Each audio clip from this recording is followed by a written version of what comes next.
Merong isang botante na tinakot na papatayin siya porket kampi siya sa oposisyon. Gusto mo makulong? Eleksyon po to, karapatan po lang kahit na sino, kung sino ang gusto.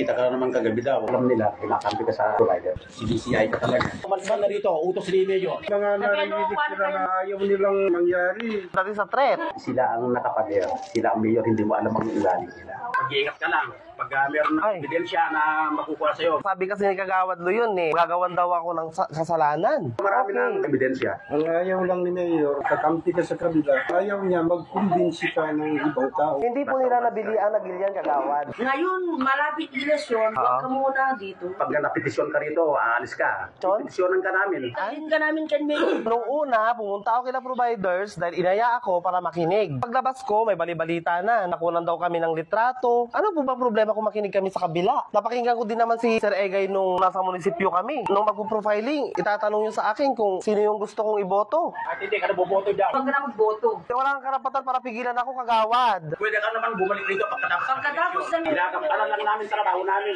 Dapat tong mga barangay officials na to ang bigyan ng kaso at ipakulong.